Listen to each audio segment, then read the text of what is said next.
Bonjour tout le monde, l'objectif de cette vidéo est de montrer comment lancer une Cloud Function sur Google Cloud Platform. Alors pour expliquer un petit peu et donner un peu de contexte, une Cloud Function est un programme en mode serverless. Alors serverless, ça veut dire qu'en gros on n'a pas besoin de gérer un serveur ou un cluster.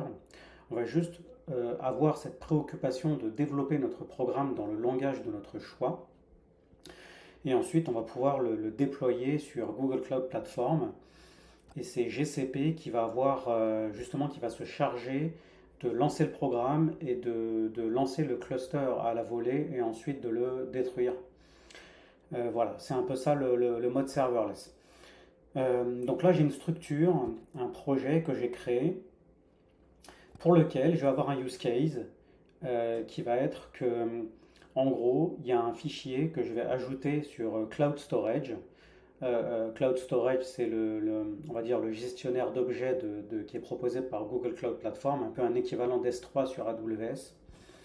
Et en fait, ce use case qui va permettre, ça va être d'uploader un fichier dans Cloud Storage et ensuite de charger ce fichier dans une table BigQuery.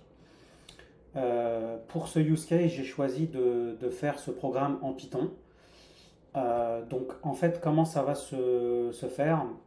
Je vais avoir ici un répertoire qui s'appelle Functions à la racine de mon projet. Je vais ensuite avoir un répertoire qui s'appelle Saving Job Failures BQ. Je vais avoir une structure de ce type-là. Ça va être en gros des erreurs de job.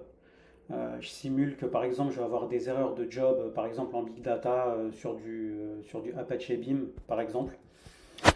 Et en fait, pour fonctionner en Python, pour fonctionner correctement, il faut suivre une certaine convention.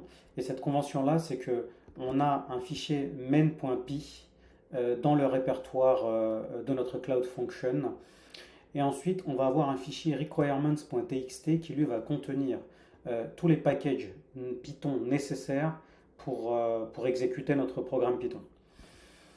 Si je reviens ensuite sur mon main.py, je dois suivre cette convention-là. Je vais avoir une fonction Python qui va prendre en paramètre un Cloud Event, un objet Cloud Event. Et ensuite, je vais utiliser quelque chose qui s'appelle Function Framework. En fait, c'est behind the scenes, c'est Function Framework qui va être utilisé par Google Cloud pour gérer un peu cette notion de Cloud Function.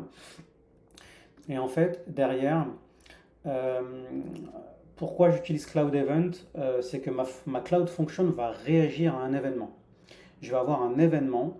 L'événement, c'est l'arrivée du fichier sur Cloud Storage. Et de façon événementielle et en temps réel, ça va déclencher ma Cloud Function avec un service qui s'appelle Event Arc.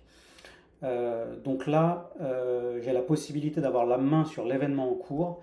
Et dans cet événement-là, je vais avoir la main sur la donnée qui arrive, sur les données d'événement. Et comme c'est un événement qui réagit à un upload sur une bucket, bah, je vais avoir la main sur les données de cette bucket. Donc là, en l'occurrence, c'est la bucket et l'objet en cours, c'est en gros le fichier en cours. Parce que dans Cloud Storage, on va plus parler d'objets plutôt que de fichiers.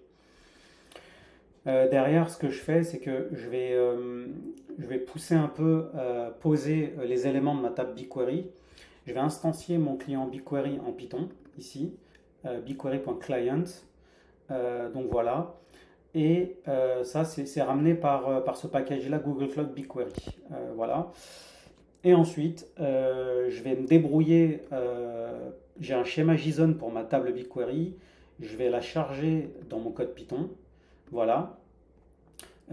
Ici, j'ai client schéma from JSON. Et je vais pouvoir pousser de la configuration, préparer de la configuration en Python. Et là, en gros, ça va dire que je vais charger un fichier JSON pour mes fêlures de job. Je vais les charger dans ma table BigQuery. Voilà. Ensuite, avec le client Python, j'ai la main sur cette méthode qui s'appelle loadTable from URI. Donc en gros, c'est à partir d'une URI d'un fichier depuis Cloud Storage, je vais pouvoir charger le fichier dans ma table BigQuery.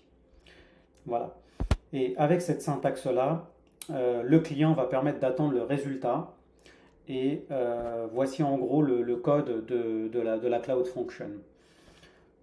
Voilà. Donc ça, c'est un peu une petite vidéo d'introduction pour montrer un peu le code.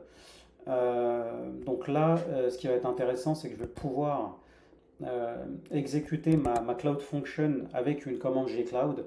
Gcloud, une CLI, c'est un SDK qui est fourni par Google Cloud. Et ça va me permettre en gros de lancer ma Cloud Function. J'ai préparé quelques commandes dans mon README sur ce projet-là. Et je vais reprendre cette commande-là et déployer ma Cloud Function. Hop. Le seul petit détail, c'est que comme ma Cloud Function existe déjà, je vais en créer une autre avec un nom un petit peu différent. Alors, je vais avoir besoin de me réauthentifier.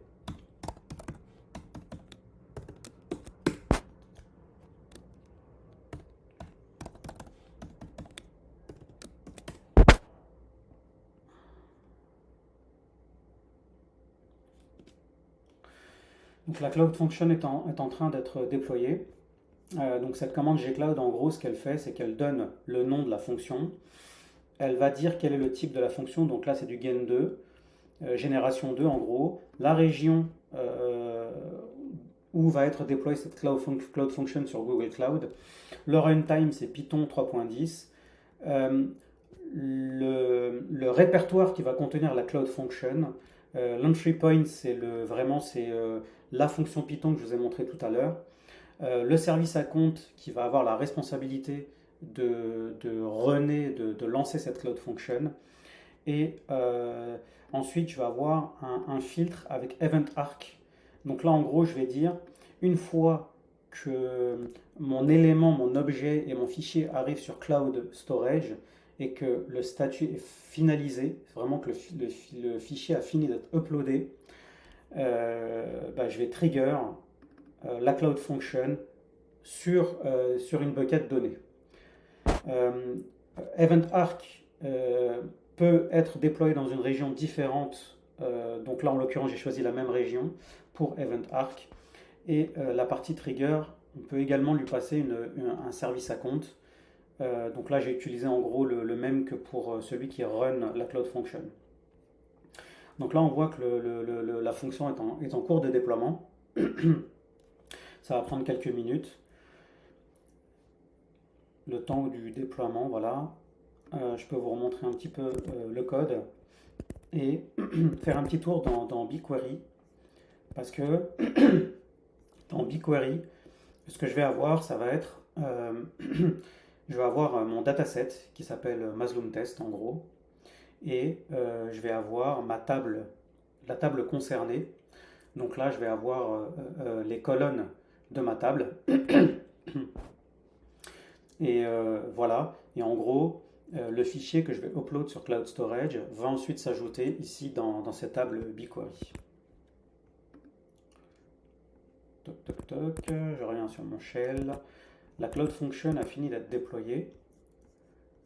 Donc là, ce que je vais faire, c'est que je vais aller faire un petit tour sur Google Cloud et je vais taper Cloud Function. Je vais aller faire un tour ici et on voit que ma Cloud Function a bien été déployée. Et du coup, on voit les métriques ici, on a différents onglets et en allant dans l'onglet Trigger, on voit qu'on a bien un Event Arc Trigger en gros. On voit bien le type qui a été positionné, qui a été mis à ce moment-là, et le service à compte. Voilà. Je pense que pour une première vidéo, ça peut être pas mal. Sur une seconde vidéo, je ferai le runtime, c'est-à-dire que je prendrai un fichier, je l'uploaderai sur la bucket, et ensuite ça déclenchera la Cloud Function. Donc voilà pour cette première vidéo, j'en ferai d'autres qui suivront derrière. N'hésitez pas à vous abonner à la chaîne si les vidéos vous plaisent ou si vous sentez que vous apprenez des choses. Mais en tout cas pour moi c'est un réel plaisir. Je vous dis ciao ciao.